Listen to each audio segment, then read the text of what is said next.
Jean 13. Jean 13, on a parlé la semaine passée, donc c'est la deuxième partie.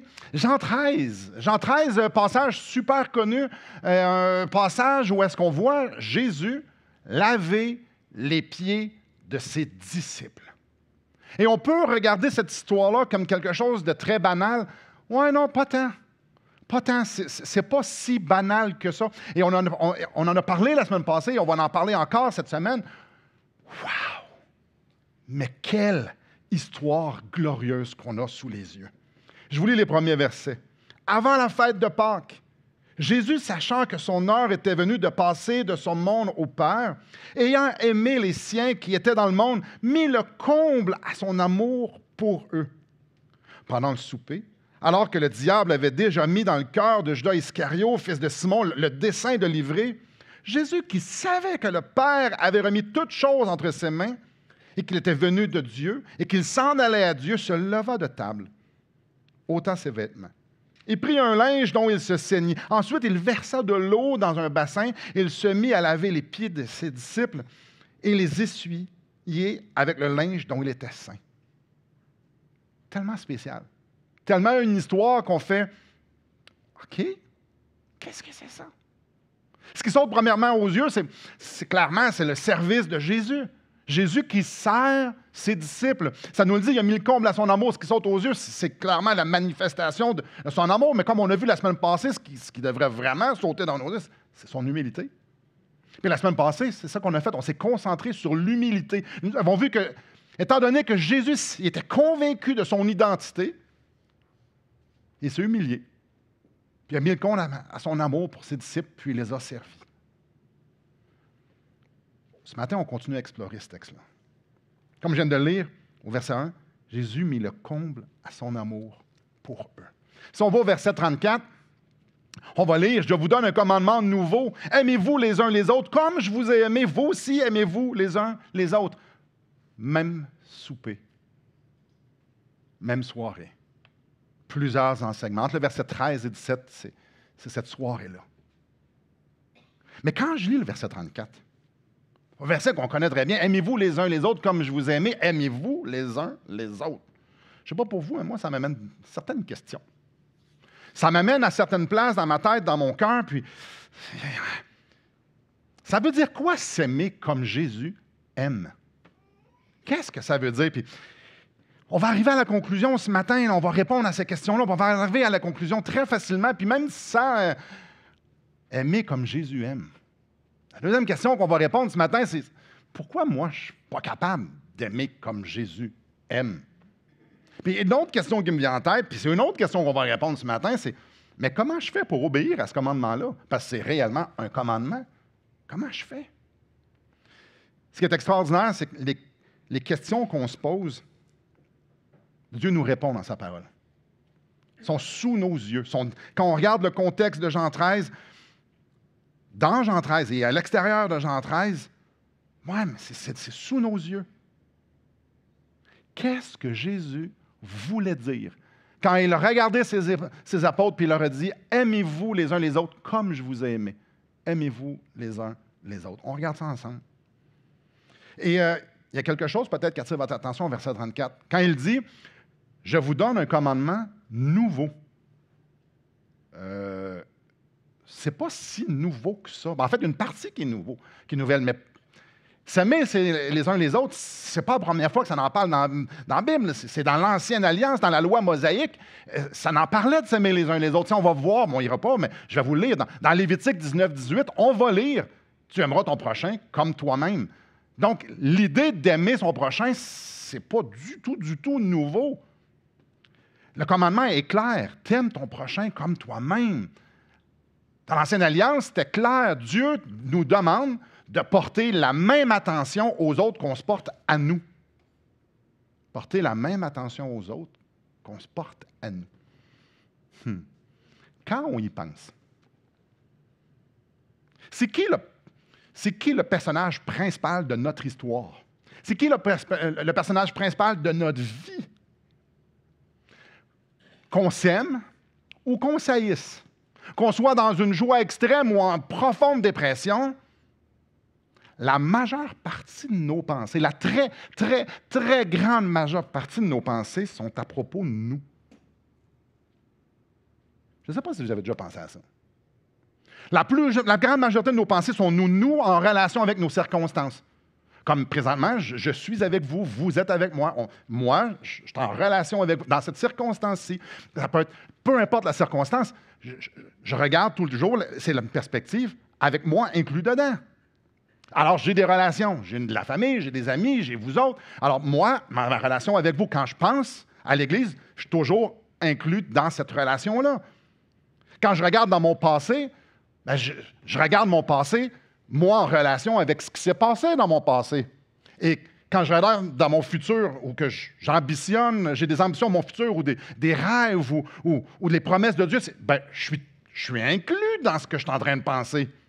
Alors, on peut regarder même dans l'environnement. Vous jetez dans le bois, puis on est dans le bois, on est en haut de la montagne, on est sur l'eau, on est là. Alors, tout ce qu'on pense, c'est à propos de nous qui est en relation avec ce qui se passe autour de nous. Nous sommes le personnage principal de nos vies. Tu aimeras ton prochain comme toi-même. Commandement super simple. De la même manière que tu es le personnage principal de ta vie, ben, les autres aussi. Fais la même chose avec toi. Ce que tu fais pour toi, tu le fais pour les autres. Dans l'Ancienne Alliance, tu aimeras ton prochain comme toi-même. Et ici, Jésus dit quelque chose de légèrement différent, c'est un nouveau commandement. Ce qu'il y a de nouveau, c'est le parallèle. Jésus ne demande pas à ses disciples d'aimer les autres comme ils s'aiment eux-mêmes, mais comme lui aime. Ça, c'est nouveau. Ça ressemble à quoi? Aimer les autres comme Jésus aime. Et la scène de Jean 13, c'est une démonstration de ce qu'il veut dire au verset 34. Voici ce que je veux dire. Voici à quoi ça ressemble, aimer les autres comme moi. C'est comme ça, je veux que vous vous aimiez. Alors, prenons la scène de Jean 13. Comprenons. On se met là. La Pâque est très bientôt. Et puis, Jésus et ses apôtres sont dans une chambre haute, en préparation à la Pâque. Alors, on peut imaginer quand même une salle assez sombre, avec des petites ampes à l'huile qui sont placées, avec une lumière tamisée. Alors, dans ce temps-là, on peut fort probablement arriver à la conclusion que c'était une table en U. Puis les tables, ils n'étaient pas assis à la table, c'était des tables à peu près ça d'autres. Alors, on peut imaginer 13 hommes assis autour de cette table-là. Mais en fait, pas vraiment assis. Ils étaient comme à côté sur leur coude gauche, allongés, puis ils mangeaient comme ça. Alors, vous pouvez imaginer 13 hommes à côté sur leur coude, les jambes vers le voisin, puis ils mangent, puis ils discutent. Une belle soirée. Jésus enseigne encore. Ah, quelle belle soirée. Mais on comprend que le lavage des pieds est quand même assez important, parce que leurs pieds ne sont pas en dessous de la table, mais bien à proximité du voisin. Alors, les pieds, il y a quelque chose d'un peu yark, parce qu'ils n'ont pas de souliers, là, c'est des sandales dans un lieu désertique qui marchent, ils ont chaud. Vous voyez l'image. Puis là, les pieds de ton voisin, ils sont là. Ouais, à ça de table. Non, c'est pas pour vous. Non, j'en tente moins un peu. Le lavage de pieds, c'était coutume. C'était une façon d'être des bons hôtes. Alors, on a toujours un serviteur païen qui va venir laver les pieds. Un juif ne lavera pas les pieds d'un autre juif. On ne fait pas ça. C'est beaucoup trop humiliant. On comprend pourquoi. Premièrement, je m'en vais à la place la plus sale, la plus impure de ton corps. Il faut que je me penche. C'est humiliant parce que c'est yark et c'est humiliant de par le mouvement. Non, c'est les serviteurs païens qui font ça. Et c'est clairement pas les invités qui se lavent les pieds. Alors, c'est un peu tout le monde va attendre que le serviteur païen va le faire. C'est pas ma responsabilité. Moi, je suis un juif. Je ne fais pas ça. Il n'y a pas une place dans les écrits juifs, grecs ou romaines qui est mentionné qu'un maître lave les pieds de son serviteur. Ça vous donne une idée. On ne fait pas ça. C'est les esclaves qui font ça. Nos serviteurs. Alors, ils sont là, ils sont en train de manger, ça discute. Et puis, à un moment donné, dans la soirée, on revient dans cette salle-là. Jésus se lève. OK, Jésus se lève. Et puis, comme on voit, là, il ôte ses vêtements pour pouvoir se pencher, puis pour pouvoir... Il saigne pour pouvoir tenir sa tunique, tout ça. Encore une fois, ça, c'est toutes des choses que c'est les serviteurs qui font, là. Lui, le Seigneur et le Maître, commence à laver les pieds de ses apôtres. Puis peut-être que vous dites, ben les apôtres, c'était des super-héros. Du monde aimable. Pas tant. Là, on a imaginé les 12 gars avec Jésus qui sont autour de la table, mais on va mettre des noms, puis on va mettre un petit peu des traits de caractère à ces gars-là. Jacques puis Jean. Jacques puis Jean, c'est deux frères. Deux frères très ambitieux et très arrogants. Ils ont demandé à Jésus s'il pouvait, lorsque Jésus était pour venir dans son royaume, dans sa gloire, lorsqu'il était pour être couronné roi, s'il pouvait être un à sa droite puis l'autre à sa gauche. Ouais, une bande de champions. André, lorsqu'il y a eu la multiplication des pains, c'est lui qui a fait comme ça, on peut pas, là, ça marche pas. C'est lui qui a manqué de foi. Philippe, lui, il est lent à comprendre. Philippe, ça fait environ 3 ans qu'il marche avec Jésus. Il a vu tous les miracles, il a vu tout ça, il a entendu Pierre lui dire que c'était lui le Fils de Dieu, que c'était Jésus le Fils de Dieu, que c'est lui qui avait les paroles de la vie éternelle. Bref, au chapitre 14, donc plus tard dans le même souper, c'est Philippe qui va dire montre-nous le Père. Puis Jésus dit, attends un peu, là, ça fait un petit bout de temps là, qu'on se connaît, puis tu veux, je te montre le Père? Philippe, il est lent à croire un brin. Thomas, Thomas, c'est l'incrédule. La gang. Thomas, là, Jésus a dit qu'il était pour ressusciter, puis il y a eu des témoins qui l'ont vu ressusciter, puis Thomas fait comme, non, moi, si je le vois pas, s'il n'y a pas des évidences physiques, non, je ne croirais pas à ça. Sérieux, Philippe? Pas Philippe, Thomas. Matthieu, c'est un collecteur d'impôts. Et les collecteurs d'impôts, ils étaient considérés comme des traîtres. Les collecteurs d'impôts étaient au rang comme des criminels. Quand tu rentres dans la maison d'un collecteur d'impôts, ou quand un collecteur d'impôts rentre chez vous, c'est impur. Imaginez-vous, Matthieu, c'est un collecteur d'impôts. Oui, ça fait un petit bout de temps que je suis Jésus, mais on est loin du champion, on est loin du héros. Simon le Zélote. C'est quoi les Zélotes? Les Zélotes, c'était une gang, c'était un groupe radical, révolutionnaire. Ouais, ce gars-là, il venait d'un arrière-plan qui vivait très différemment de Jésus. Mettons que c'était pas tant la paix que ça, là. Pas beaucoup d'informations sur Jacques, le fils d'Alphée, Nathanaël puis Jude, mais c'est des vrais pécheurs, eux autres aussi. Jean 13 met l'emphase sur 2 de ces apôtres-là en particulier. 2. En fait, près de la moitié, plus de la moitié du chapitre parle de ces 2 gars-là. Pierre. Oh, Pierre. Le grand apôtre Pierre qui a renié 3 fois Jésus. Imaginez la scène. Imaginez la scène. Jésus qui se lève, puis qui va vers chacun d'entre eux. Jésus connaît tous leurs péchés. Tous les péchés qu'ils ont fait avant, tous les péchés qu'ils vont faire après. Jésus connaît tout à propos d'eux. Jésus connaît leur orgueil, à quel point leur orgueil est profond. Jésus connaît l'arrogance qu'ils ont dans le cœur. Jésus connaît leur incrédulité et l'un après l'autre. Jésus les regarde avec un regard d'amour. Le roi des rois, l'alpha et l'oméga, le créateur de toutes choses, se penche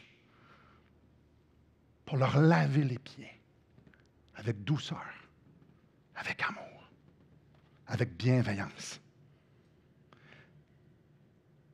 les apôtres n'étaient pas des hommes aimables. Il y a 3 mentions dans les évangiles que les apôtres s'ostinent pour savoir c'est qui le plus grand d'entre eux.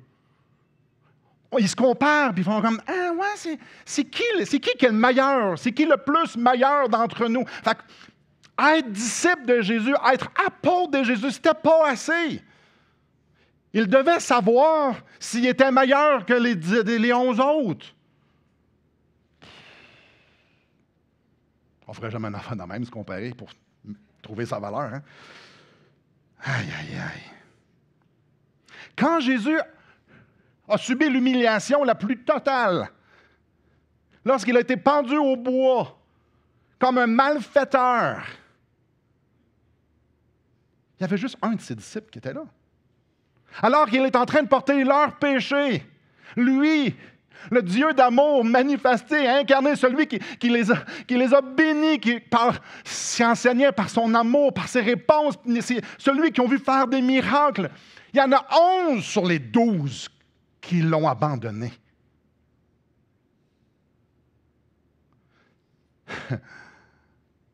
Dans Jean 13,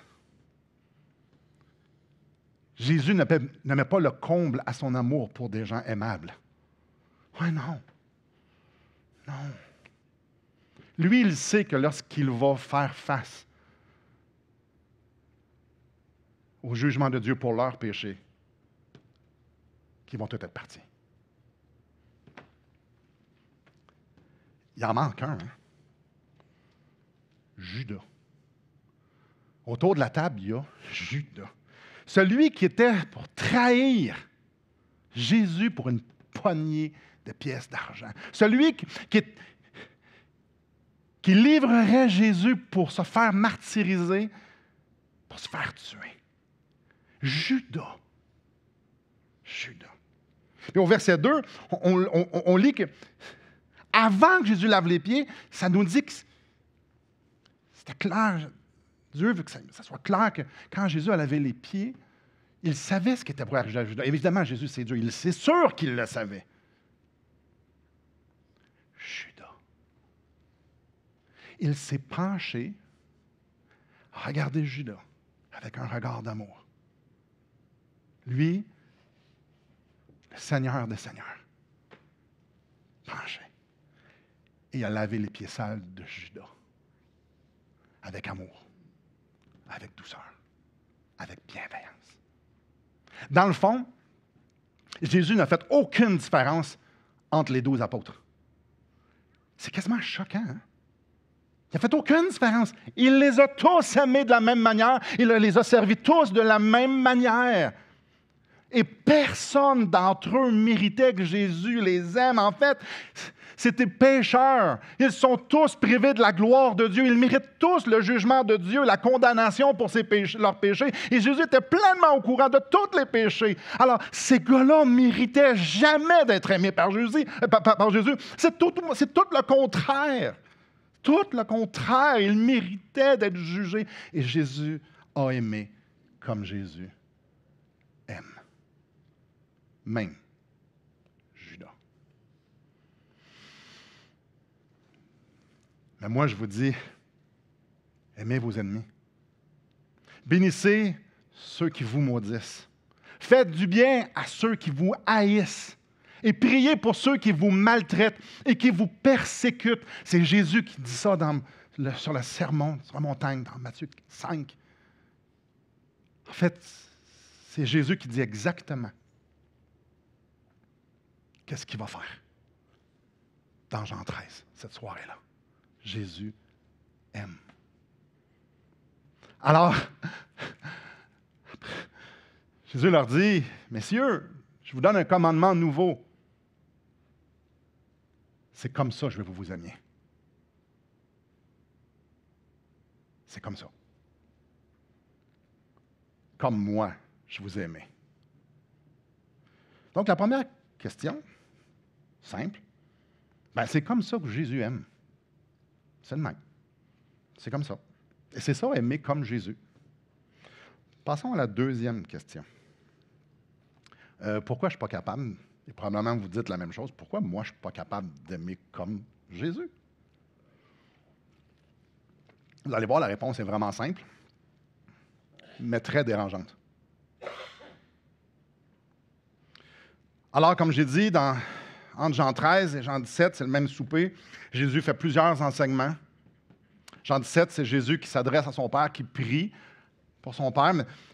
Alors, dans Jean 14, puis vous avez une Bible, suivez avec moi. Dans Jean 14, en parlant de ce qui s'en vient pour lui, Jésus est en train de parler de ce qui s'en vient dans les prochaines heures. Il est en train de parler de sa souffrance. Jésus est en train de parler de ce qui s'en vient, la croix. Écoutez bien ce que Jésus leur dit au chapitre 14 et au verset 31. Mais afin que le monde sache que j'aime le Père et que j'agis selon l'ordre que le Père m'a donné. Levons-nous, partons d'ici. Attends un petit peu là. Afin que le monde sache que j'aime le Père, que j'agis selon l'ordre. Donc, ce qu'il s'en va faire, c'est pour que le monde sache qu'il aime le Père. Jésus a agi comme il a agi parce qu'il aime le Père. Chapitre 15, verset 10. Si vous gardez mes commandements, vous demeurez dans mon amour, de même que j'ai gardé les commandements de mon Père et que je demeure dans son amour. C'est par amour pour le Père que Jésus a gardé ses commandements. Ce qui m'apporte à faire un lien. Un lien avec les deux plus grands commandements. Le plus grand commandement, à un moment donné, il y a quelqu'un qui va lui demander, c'est quoi le plus grand commandement, Jésus? Jésus lui a répondu, tu aimerais le Seigneur de ton Dieu de tout ton cœur, de toute ton âme, puis de toute ta pensée. C'est le premier. Et le plus grand commandement. Et voici le second, qui lui est semblable. Tu aimeras le prochain comme toi-même. Donc, selon ce que Jésus dit, et selon l'exemple de Jésus, quand tu aimes Dieu, tu vas aimer les autres. Quand tu aimes Dieu, quand tu fais le premier commandement, ben, tu vas faire le deuxième commandement. Si tu aimes Dieu, tu fais le deuxième commandement parce que tu aimes Dieu. Plein de sens. Mais Jésus, il amène quelque chose de différent. Tu vas vouloir aimer et servir les autres, même tes ennemis, même ceux qui vont te trahir, ceux qui vont te renier, t'aimes parce que tu aimes Dieu. Alors, je vais dire deux phrases qui vont probablement vous choquer ce matin, puis voici la première. Alors, mon amour pour Dieu se mesure à l'amour que j'ai pour les autres. La quantité et la qualité de mon amour que j'ai pour Dieu est déterminée. Je peux voir, je peux prendre le pouls, par la quantité et la qualité de mon amour pour les autres. Jésus veut qu'on pense de cette façon-là. Puis Jésus rend ça vraiment, vraiment clair. Si on retourne au chapitre 14, puis on va au verset 15, ça nous dit « Si vous m'aimez, gardez mes commandements. » Mathématiques très facile, hein? Si vous m'aimez, tu gardes mes commandements. Et au chapitre 14, dans la même soirée, là, quels commandements qu'ils viennent de donner? Aimez-vous les uns les autres comme je vous ai aimé. Aimez-vous les uns les autres. Si vous m'aimez, vous allez le faire.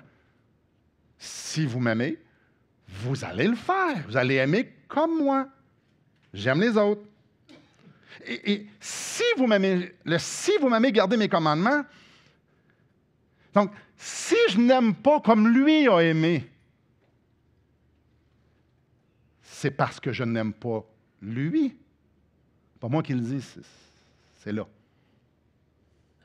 Parce que le chapeau me fait ici. Si je n'aime pas comme lui a aimé, ben c'est parce que je ne l'aime pas. Puis probablement, vous avez tous envie de dire, ben non, mais je l'aime, moi, Jésus. Tu sais, je ne ferais pas lever la main, mais y a-t-il quelqu'un ici qui n'aime pas Jésus? Ben non, on ne ferait pas ça, là. On pense qu'on aime Jésus, puis on aime l'idée d'aimer Jésus, puis on veut aimer Jésus.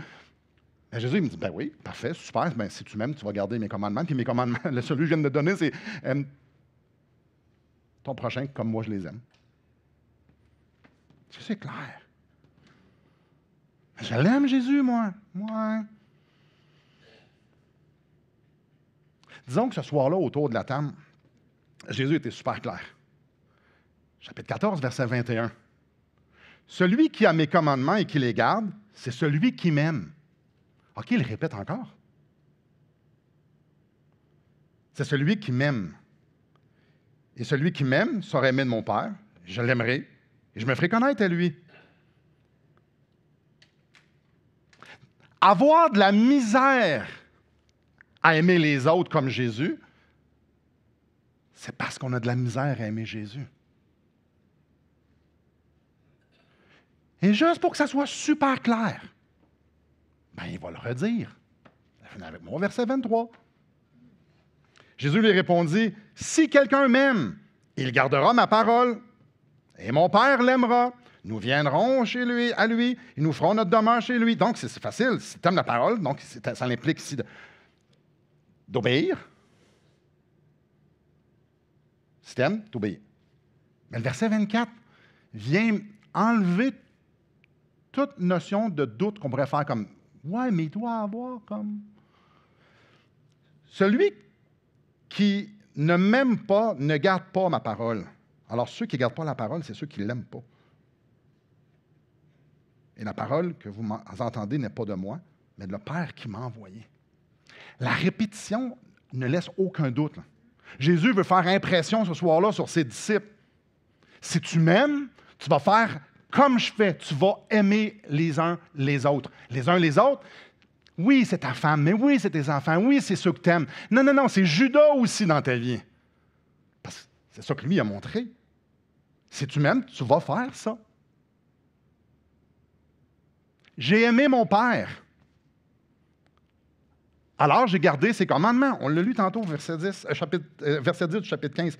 Si vous gardez mes commandements, vous demeurez dans mon amour, de même que j'ai gardé les commandements de mon Père, et je demeure dans son amour. Moi, je l'ai aimé, mon Père. Moi, je l'ai aimé. Ben, j'ai gardé ses commandements. Puis dans ce verset-là, au verset 10, il y a un « de même ». Fais pareil. Fais pareil. L'amour qu'on a pour Dieu se manifeste en gardant ses commandements. Là, on s'entend, là, on a compris le message, n'est-ce pas? Mais Jésus, il va être sûr que ses disciples comprennent. Sûr. Alors, il va continuer d'une façon encore plus précise. Chapitre 15, toujours, le verset 12. C'est ici mon commandement. Aimez-vous les uns les autres comme je vous ai aimés. Il n'y a pas de plus grand amour que de donner sa vie pour ses amis. Vous êtes mes amis si vous faites ce que je vous commande.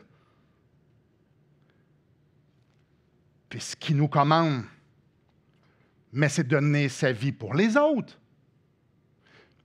Comme lui a fait pour Pierre, pour Jean, pour Jacques, pour Judas.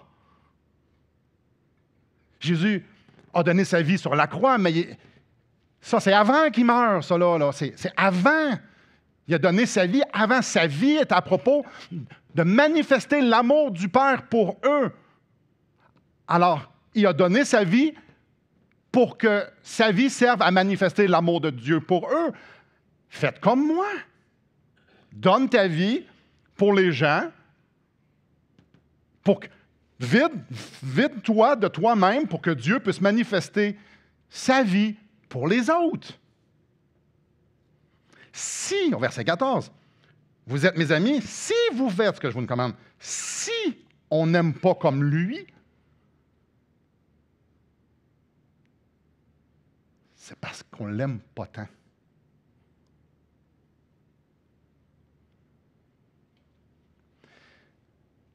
Mais il veut être sûr qu'on comprenne.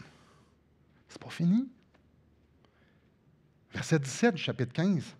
Ce que je vous commande, c'est de vous aimer les uns les autres. Si vous êtes mes amis, vous aimez les uns les autres comme moi je vous ai aimés. La deuxième question, c'est pourquoi je ne suis pas capable d'aimer comme Jésus aime? La deuxième phrase qui va déranger. Ça fait des années que je lis ça, puis ça fait des années qu'elle me dérange. Ça fait des années que ça trotte dans ma tête. Il y a plein d'auteurs qui m'ont dit ça. Puis j'arrive à la même place. Pourquoi je ne suis pas capable d'aimer les autres comme Jésus aime?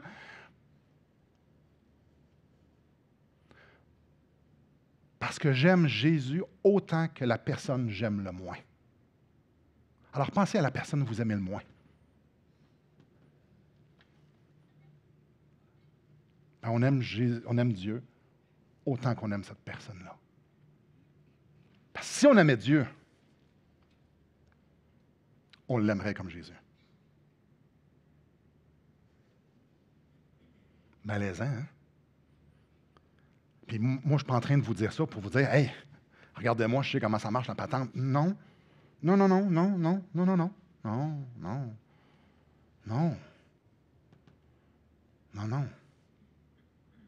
Non, mais moi, j'aime vraiment plus Jésus que la personne que j'aime le moins dans ma vie, Simon. Là, oui, mais ça, là, c'est Jésus qui nous l'a dit. C'est pas un concept. Là. Je ne suis pas en train de philosopher. Il n'y a pas de pelletage de nuages. Si tu m'aimes, tu gardes mes commandements. Puis mon commandement, c'est que tu aimes ton prochain comme...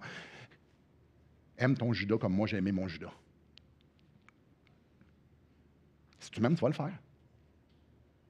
Aïe. On va passer à la troisième question. Comme si ça va être plus facile.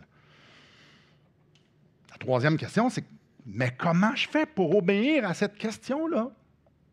À ce commandement-là, excusez-moi. Comment je fais pour obéir au commandement? Aimez-vous les uns les autres comme je vous ai aimé, aimez-vous les uns les autres. La réponse est super simple. Jésus a obéi, Jésus a aimé les uns les autres parce qu'il a obéi à son Père. Étant donné qu'il aimait son Père, il a obéi au commandement de son Père qui était d'aimer les uns les autres. D'aimer son prochain, d'aimer Judas, d'aimer Pierre, d'aimer toute la gang, de tous nous aimer. Alors, Dieu est amour qu'on lit dans 1 Jean. Alors, étant donné que Jésus aimait son Père, il a obéi à aimer et puis il l'a fait. Alors, la solution est super facile. Pour pouvoir faire ce commandement-là, j'ai juste besoin d'aimer Dieu, comme Jésus.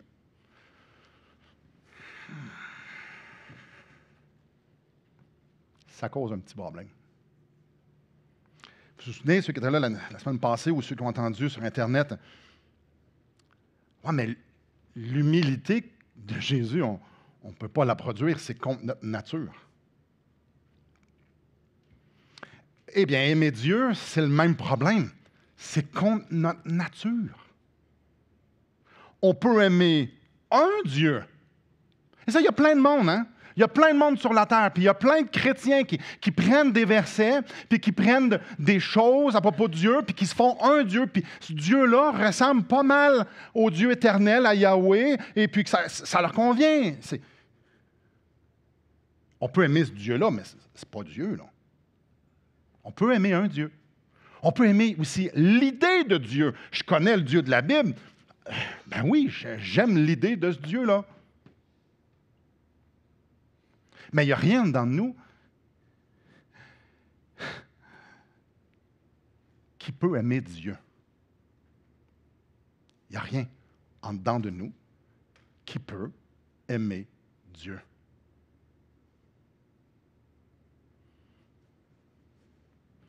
Romains 3, 11 et 12 est très clair. Nul n'est intelligent. Nul ne cherche Dieu. Tous sont égarés. Alors, comment moi, en dedans de moi, je peux trouver Dieu, puis je peux... Non, on est perdu. On ne cherche pas Dieu. Notre nature, mort dans nos péchés, on ne cherche pas Dieu. Nous sommes tous égarés. On est tous pervertis. Il n'y en a aucun qui fasse le bien, pas même un seul. Alors, en dedans de nous, nous ne pouvons pas aimer Dieu. Ce n'est pas en nous. Parce que si nous aimions Dieu, alors on garderait ses commandements. Et si on gardait ses commandements, eh bien, on ne serait plus condamné et on n'aurait pas besoin de sauveur. On a besoin d'un sauveur parce qu'on ne garde pas ses commandements, puis on ne garde pas ses commandements parce qu'on ne l'aime pas, puis on ne l'aime pas parce que ce n'est pas dans notre nature d'aimer Dieu. La solution pour aimer plus Dieu n'est pas en nous. Alors, ce n'est pas avec aucune motivation, aucune réforme personnelle qu'on peut aimer plus Dieu. Jamais, jamais, jamais, jamais je pourrai aimer plus Dieu de mes propres forces. Jamais je vais pouvoir aimer Dieu comme Jésus aime Dieu. Je ne peux pas, je n'ai pas ça dedans de moi. Avouez que c'est humiliant. Il y a quelque chose d'humiliant là-dedans. Ça, c'est comme de dire, « Hey Simon, va sur la ligne de départ, on va courir une course. » OK. Oh oui, quand même, oui, moi, je cours dans la vie, moins maintenant, là, en fait, plus maintenant, mais oui, OK, au moins, je vais marcher, on y va. OK, c'est ma gang. Va-t'en sur la ligne de départ, mon homme, là, puis let's go, la course, puis là, on est une grande gang. Puis là, OK, il y en a qui sont des coureurs, mais il y en a qui ne sont pas des coureurs. OK, on est tous invités à la même course. Et on se fait dire sur la ligne de départ, vous ne serez jamais capable de commencer. Vous ne serez même pas capable de faire un pas. En fait, pensez même pas terminer la course. C'est impossible. Vous n'êtes pas capable de traverser la ligne de départ de vous-même. Essaye. Ça ne marche pas. Ça ne marche pas. La Bible appelle ça de l'idolâtrie. Ah oui, je vais essayer, je vais être capable. Ah, ça, la Bible appelle ça de l'idolâtrie. Ah, je vais être capable d'aimer plus Dieu. Ouais, ça, c'est de l'orgueil. Dieu dit, essaye pas. Tu n'es pas capable. Tu es mort dans tes péchés. Ta nature là, est corrompue. Il y a un gouffre entre toi et moi. Essaye pas de le traverser. Essaye pas de partir la course. Essaye pas de te réformer. Même si tu t'entraînes avant la course, tu ne seras jamais capable de commencer la course.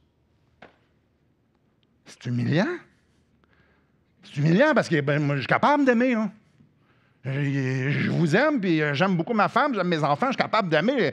Hey, laisse-moi tranquille, je suis capable de t'aimer, Dieu. Non. Non, c'est pour ça que Jésus est mort. Tu n'es pas capable.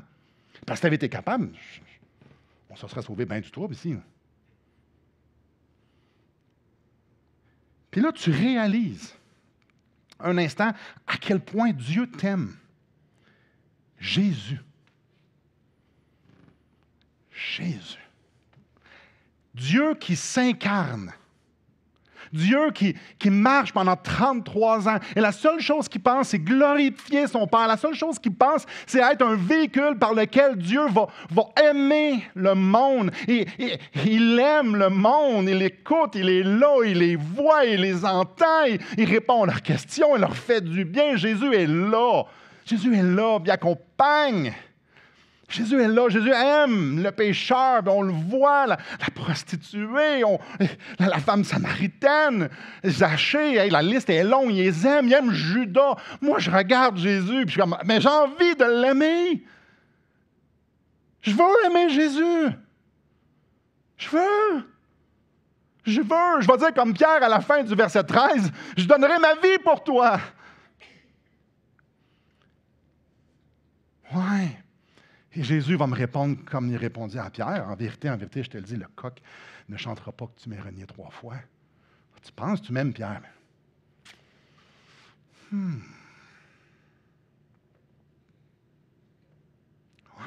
On veut... Quoi? Jésus me dit, je peux pas.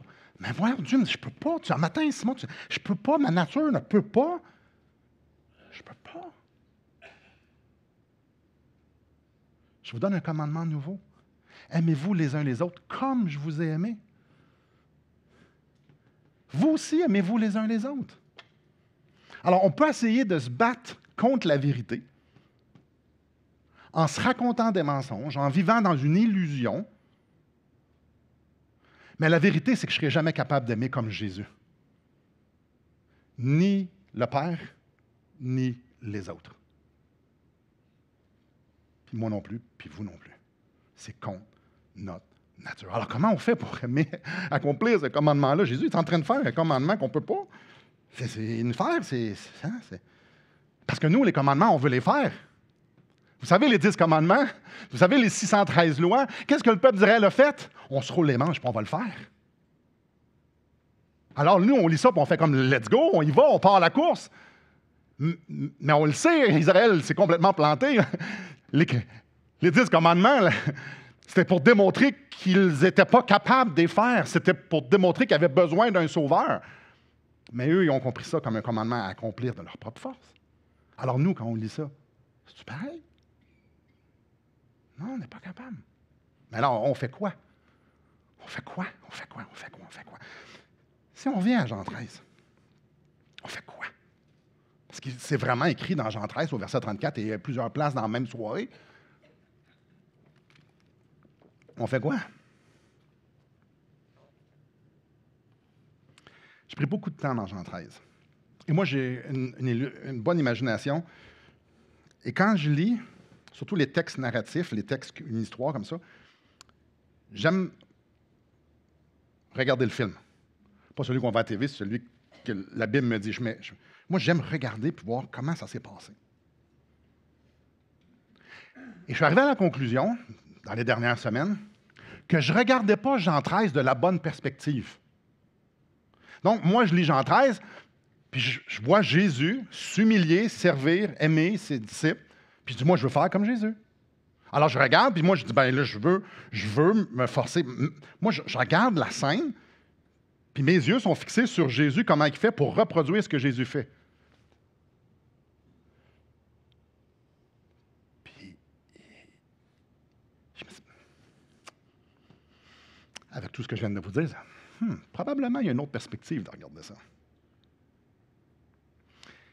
Et si ma place n'était pas en tant qu'observateur de Jésus, puis pour faire comme lui fait, d'un coup, si ma place, c'était à la table avec les autres. Parce que quand je me mets à la table, puis je rentre dans cette histoire-là, comme moi, je suis assis à la table avec eux autres, quand je dis assis, c'est couché, là. Ça change tout. Ça change, ma perspective change tout. Imaginez, on est encore dans cette même salle-là avec ces petites lampes à l'huile-là. On est en train de manger. C'est vous, là, c'est vous. Moi, Simon, mettez votre nom, on est là, là.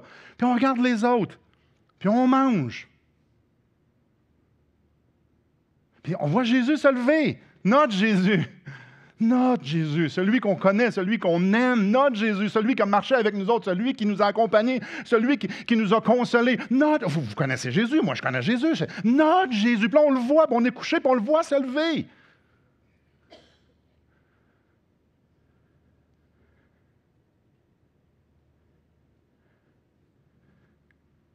Puis on le voit se pencher, puis laver les pieds. Hein? Là, je suis là, puis je regarde Jésus laver les pieds. Tes autres. C'est le Créateur, c'est le Dieu. Dans la deuxième personne de la Trinité, c'est Jésus, c'est l'ange de l'Éternel, c'est Jésus, c'est mon Jésus, c'est le roi des rois, le Seigneur des seigneurs. Vous m'appelez Seigneur et Maître, et vous le faites bien, car je le suis. On voit ça. Verset 14, chapitre 13. Notre Jésus. Là, il est là. Il lave les pieds. Et il arrive à votre tour. Jésus, imaginez, je vous en supplie, imaginez-le devant vous.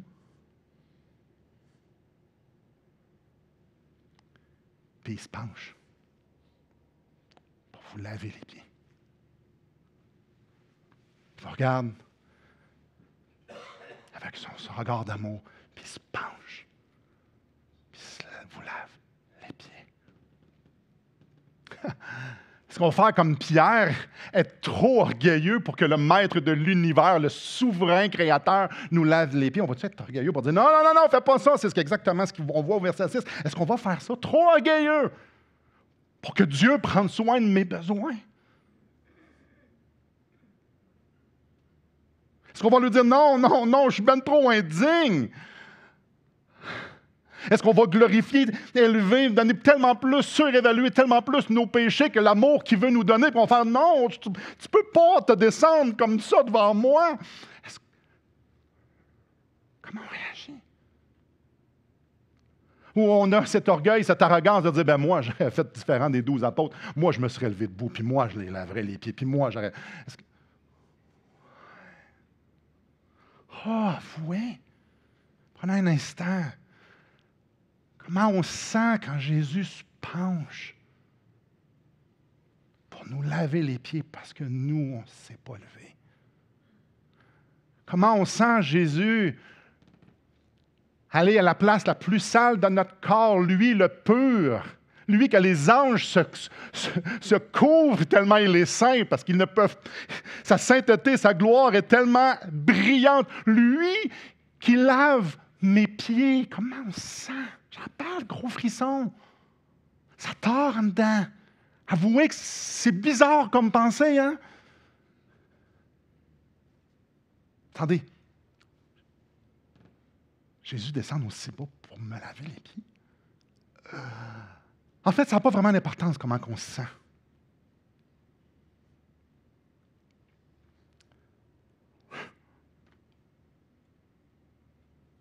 C'est à votre tour.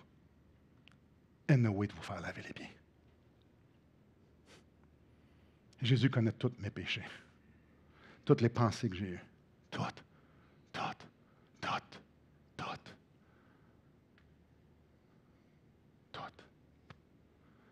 Jésus connaît mon orgueil qui se manifeste, qui est tellement profonde, qui se manifeste à des endroits que je n'ai même pas encore idée que ça pourrait être là. Jésus connaît toute mon arrogance, connaît mon incrédulité. Il sait qu'on ne croit pas tant que ça à ses promesses. Il sait tout à propos de nous. Puis là, Jésus regarde avec un regard d'amour.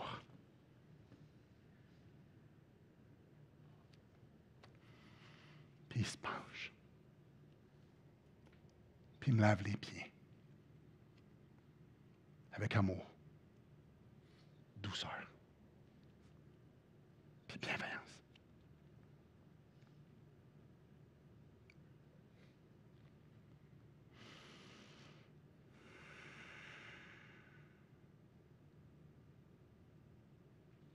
Pourquoi c'est dur?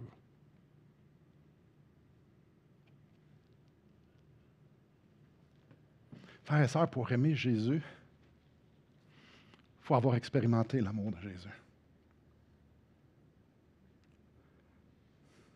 Jean nous dit dans sa première épître au chapitre 4, pour nous l'aimons parce qu'il nous a aimés le premier. Pour aimer Jésus, il faut comprendre son amour, expérimenter son amour, goûter son amour. Au lieu d'avoir l'arrogance de penser qu'on est capable de faire comme Jésus, pourquoi ne pas s'humilier pour reconnaître son amour pour nous? Avoir l'arrogance de dire non, mais moi je vais y aller, moi je vais me réformer, moi je vais essayer, moi je vais avoir l'arrogance qu'on peut imiter Jésus, qu'on peut faire comme lui, qu'on peut vivre comme lui. Mais quelle arrogance! Mais quelle arrogance! Qu'on peut regarder Jean 13 puis penser que nous, on peut faire comme lui. Pourquoi à la place qu'on ne reconnaît pas, qu'on est incapable, puis qu'on le laisse nous aimer? Parce que lui, il a toujours su qu'on n'était pas capable. C'est pour ça qu'il est en train de nous laver les pieds. Et c'est pour ça qu'il est mort sur la croix. Parce qu'il a toujours su. Parce que Jésus aime. C'est qui est. D.A. Carson écrit à propos de... Une des choses qu'il écrit à propos de ce passage-là, ça va répondre à notre question. Comment faire? Plus nous reconnaissons la profondeur de notre péché, plus nous reconnaissons l'amour du Sauveur. Plus nous apprécions l'amour du Sauveur, plus son standard nous paraît élevé. Et plus son standard nous paraît élevé, plus nous reconnaissons dans notre égoïsme et notre égocentrisme inné la profondeur de notre propre péché. Plus qu'on goûte à l'amour de Christ, plus que ça nous amène à être humble parce qu'on n'est pas capable de le faire. Mais lui, il le fait. Alors, l'humilité et l'amour vont ensemble. Alors la réponse à la question « Comment je fais pour obéir à ce commandement-là » et au commandement d'aimer Dieu de tout mon cœur, de toute ma pensée, de tout mon être, comment je fais pour obéir à ce commandement-là? Ça passe par l'humilité. Ça passe par reconnaître qu'on ne peut pas. Au lieu de rechercher des stratégies pour devenir meilleur, au lieu de se trouver des stratégies pour prouver à Dieu qu'on l'aime, au lieu de se fouetter et d'essayer de se réformer pour faire comme Jésus, demandons à Dieu de nous montrer la laideur et la profondeur de notre arrogance, de notre péché, de notre orgueil. Demandons à Dieu, à ce Dieu bienveillant qui puisse nous montrer, lui, ce qu'il voit comme péché, que lui nous montre nos incapacités, que lui nous montre à quel point on est enraciné dans cette nature-là, puis à quel point on n'est pas capable d'aimer Dieu, puis que tous nos efforts, c'est de l'arrogance, qu'il nous le montre jusqu'à quel point, pour pouvoir être en mesure de mieux apprécier la profondeur de l'amour de Dieu pour nous. Plus on réalise à quel point nous ne sommes pas aimables, plus qu'on peut célébrer l'amour de Christ. Lui, il savait. Imaginez-vous, lui, il savait, depuis toujours. Plus qu'on déguste l'amour de Dieu, plus qu'on va voir que c'est impossible d'aimer comme ça, et plus qu'on va vouloir l'aimer parce qu'on va dire « Wow, c'est extraordinaire », et plus qu'on va réaliser qu'on n'a rien, alors plus qu'on va vouloir l'aimer, plus qu'on va se rapprocher de lui, puis plus qu'on va se rapprocher de lui dans une humilité, dans le cœur brisé, en disant « Wow, t'es tellement extraordinaire », plus qu'il va commencer à faire jaillir son amour au travers de nous pour que les autres goûtent à son amour en nous. Alors plus que je me vide, parce que lui, il va me remplir, plus qu'il me remplit, puis plus que je veux qu'il me remplisse, parce que j'aime cet amour, puis je veux goûter, puis je veux que les autres y goûtent. Alors ça commence par l'humilité. En disant, je ne peux rien faire. Tu m'invites à une course que je ne peux pas courir. Mais je le sais que tu m'aimes. Et je le sais que je ne le mérite pas. Et oh, combien je me repose sur la promesse que Dieu a tant aimé Simon qu'il a donné son Fils unique afin que Simon puisse croire en lui et que je ne périsse pas, mais que j'ai la vie éternelle.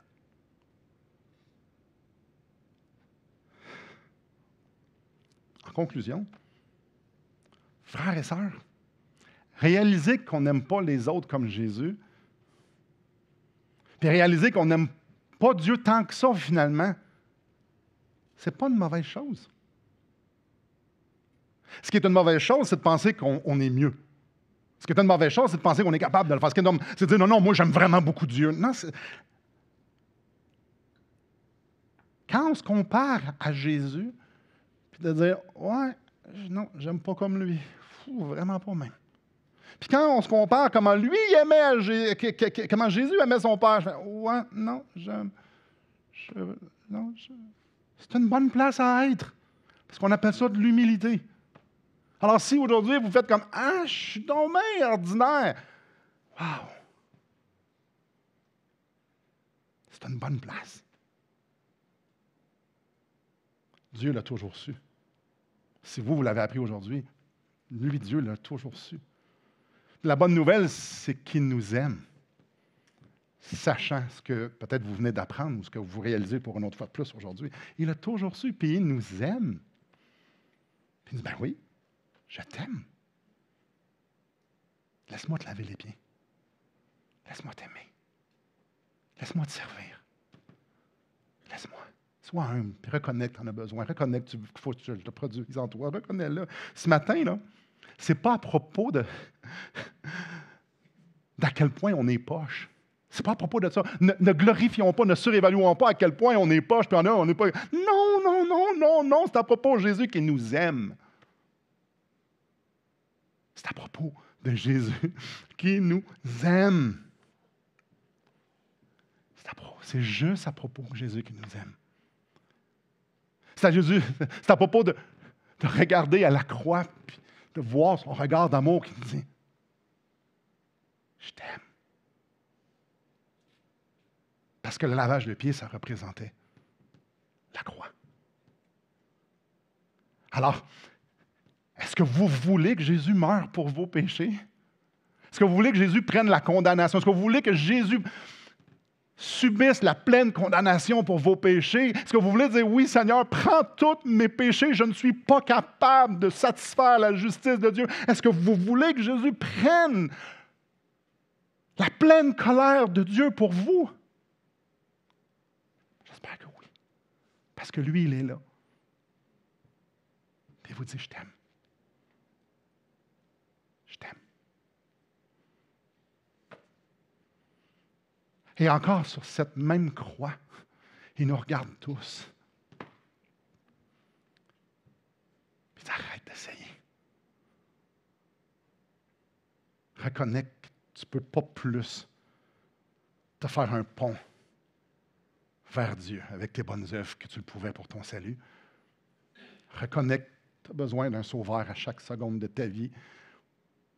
Tu as besoin que ton sauveur vienne produire sa vie en dedans de toi. Finis en terminant, chapitre 17.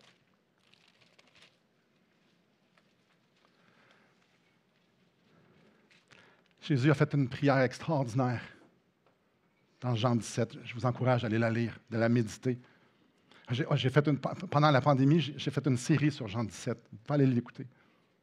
Regardez le verset 26. Ah, que c'est encourageant, puis ah, que c'est beau. Je leur ai fait connaître ton nom. Je leur ai fait connaître afin que l'amour dont tu m'as aimé soit en eux et que je sois en eux. Jésus nous a fait connaître Dieu. Pour que l'amour dont le Père aime le Fils soit en nous et que nous puissions goûter à cet amour-là. Et que notre corps, qui est une fontaine, puisse jaillir de lui. Parce qu'il est en nous. Et que les gens puissent goûter les autres. L'amour de Dieu. Que les autres puissent goûter l'amour de Dieu au travers de nous. Nous sommes juste une fontaine. Tout ce qu'on a besoin, c'est de regarder à cet amour que Dieu a pour nous par Jésus. Puis de se laisser aimer, puis expérimenter ça, puis dire, Seigneur, viens produire. Prions. Wow! Grand Dieu, c'est énorme. Parce que quand je lis ça, quand je lis « Aimez-vous les uns les autres », j'ai envie d'aimer les autres comme je connais d'aimer. Seigneur, je confesse que j'essaie d'être la meilleure version de moi-même quand il vient le temps d'amour et de servir. Je veux m'améliorer, je veux me forcer, Seigneur, je mets mes efforts, je veux te ressembler. Seigneur, je te confesse cette arrogance profonde qui est dans mon cœur. Seigneur, c'est tellement libérateur parce que tu le sais que je ne suis pas capable. Parce que les Pierre, puis les Judas, puis les Jacques, puis les gens dans ma vie, je ne suis pas capable de les aimer comme toi, tu les as aimés. Seigneur, tu le sais que je ne suis pas capable de t'aimer comme Jésus t'aime. Seigneur, c'est très humiliant, je ne suis pas capable, mais du même coup, combien c'est libérateur? Parce que tu le sais. Puis l'important, c'est que toi, tu m'aimes.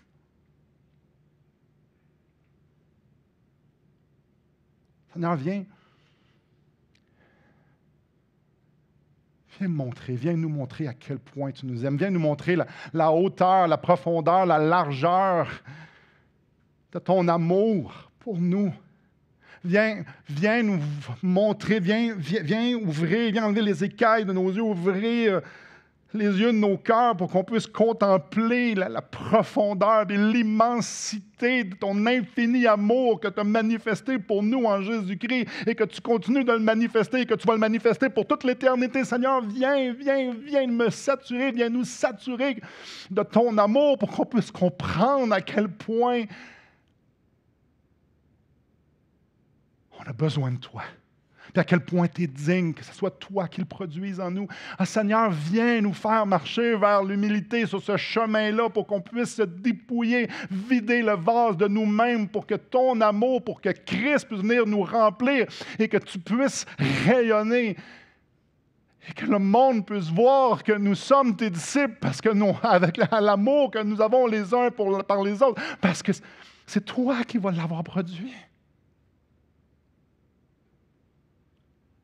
Seigneur, viens briser cette arrogance dans ma vie, dans nos vies, cette religiosité. Viens pour que nous puissions goûter à quel point il est bon de se faire servir par Jésus, se faire aimer par Jésus. Que nous puissions te voir à l'œuvre et voir que nous sommes des véhicules, des vases par lesquels tu magnifies le nom de Christ, ton nom. Toi seul est digne. Toi seul est digne. Au Père, au Fils, au Saint-Esprit. Toi seul est digne de t'adorer d'éternité en éternité.